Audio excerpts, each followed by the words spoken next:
The billionaire laughed when he saw the farmer's rusty old truck sitting beside the broken wooden fence. "Is that the vehicle you're using to defend your land?" he said, looking around at the small farm covered in dust and old equipment. "You can barely afford a new truck. How do you think you can fight a billion-dollar company?" The crowd behind him laughed, but the old farmer didn't say a word. He just looked at the ground, because they didn't know what was buried beneath that land. And they had no idea that in just a few hours, every person standing there would realize they had made the biggest mistake of their lives. For 42 years, Samuel Carter had woken up before sunrise. Every morning, while the rest of the town was still asleep, he walked across his small farm, checked the crops, repaired broken fences, and fed the animals his family had raised for generations. It wasn't a rich farm. The barn was old. The tractor had more repaired parts than original ones, and his old blue pickup truck had rust covering almost every corner. People in town joked that the truck was older than some of them. But Samuel didn't care. That truck belonged to his father. It carried his family through storms, hard winters, and the hardest years of his life. To Samuel, it wasn't just a machine. It was a memory. But everything changed when a company called Westbridge Development arrived in town. They came with expensive suits. They wanted to build a massive technology and energy complex across thousands of acres of land. And Samuel's farm sat right in the middle of their plans. The company's CEO, Richard Vail, arrived personally, a man known across the country for turning small towns into business opportunities. He stepped out of a black luxury SUV and looked at Samuel's farm like it was an abandoned piece of land. "Mr. Carter," Richard said. Samuel nodded. "Morning." Richard smiled, but it wasn't friendly. It was the smile of someone who already believed he had won. "We're offering you a generous deal," Richard said. The amount was far less than what the land was worth. "You want my family farm for half its value," Samuel replied. Richard laughed. "Half its value?" He looked around. "Sir, look at this place." He pointed at the old barn. "The roof is falling apart." Then he pointed at the rusty truck. "That thing belongs in a museum." A few workers behind him laughed. Samuel stayed quiet. Richard stepped closer. "Times change, Mr. Carter. Small farms disappear. Big companies create the future." Samuel looked at him. "My family built this farm before your company existed." Richard's smile faded. "And my company can replace it in 1 year." The words hit harder than Samuel expected. Because this wasn't just land. This was the place where his father taught him how to work, where his wife planted flowers before she passed away, where his children took their first steps. This was home. "I'm not selling," Samuel said. The entire group went silent. Richard looked surprised. Then he laughed. "You really think you have a choice?" That sentence stayed in Samuel's mind. Because 3 days later, everything got worse. The company started surrounding the farm. Legal notices arrived.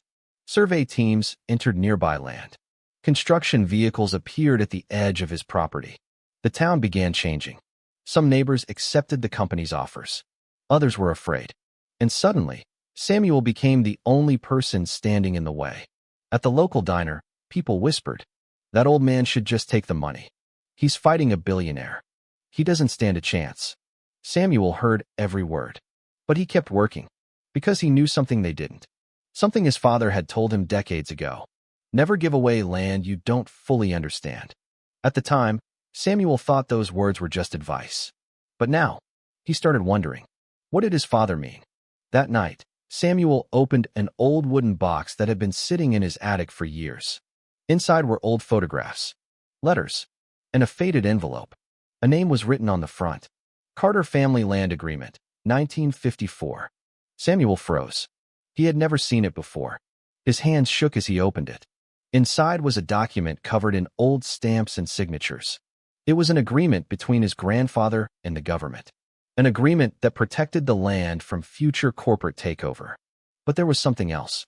A section Samuel had never heard about. A hidden clause. The land wasn't just farmland. Decades ago, it had been part of a national conservation agreement.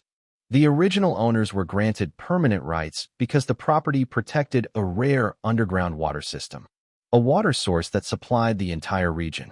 And Westbridge Development's project? It was planned directly above it. Samuel stared at the document. Suddenly everything made sense. The company didn't want his land because it was valuable.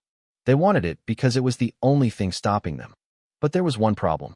The document needed official verification, and the deadline was only days away. The next morning, Samuel drove his old truck toward the county records office. People watched him pass. Some laughed. Others shook their heads.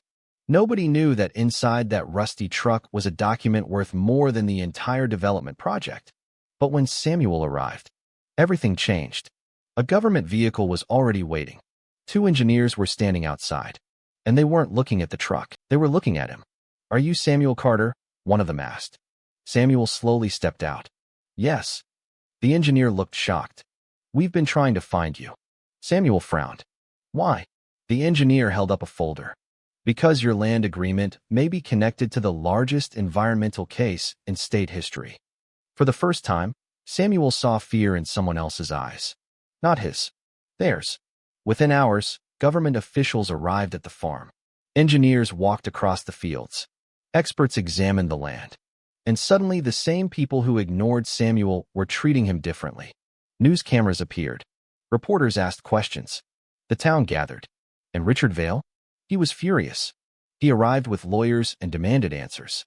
"What is happening here?" he shouted. One government official turned toward him. "Mr. Vale, your company's construction permit is being reviewed." Richard laughed. "You're stopping $1 billion project because of an old farmer's paperwork." The official looked at him. "No." He held up the document. "We're stopping it because your company ignored protected land rights." The crowd went silent. Richard looked at Samuel. "You think this changes anything?" But Samuel didn't answer. Because he didn't need to. The evidence was already speaking. Then the engineers found something. A hidden marker underground. An old boundary stone from 1954. Exactly where the document said it would be. The land agreement was real.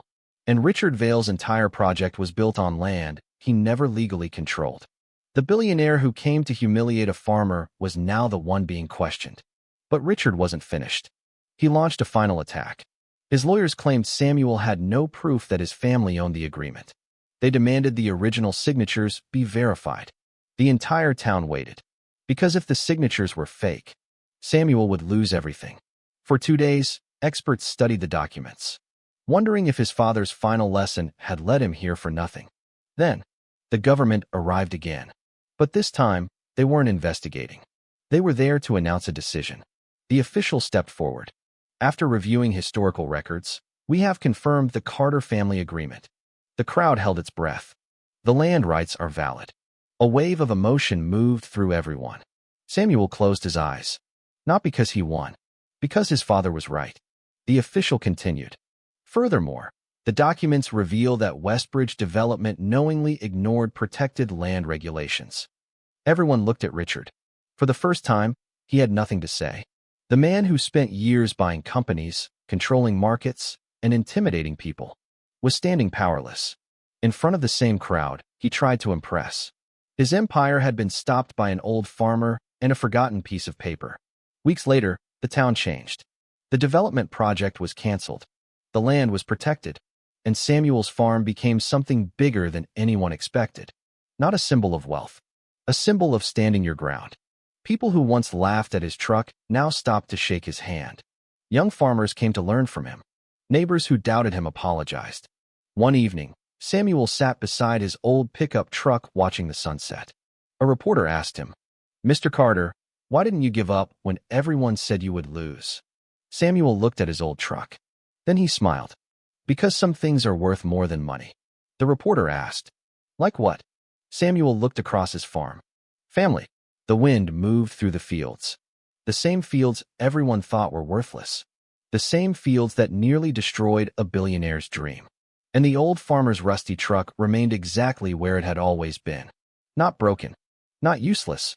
A reminder that sometimes, the person everyone underestimates is the one person standing between power and the truth.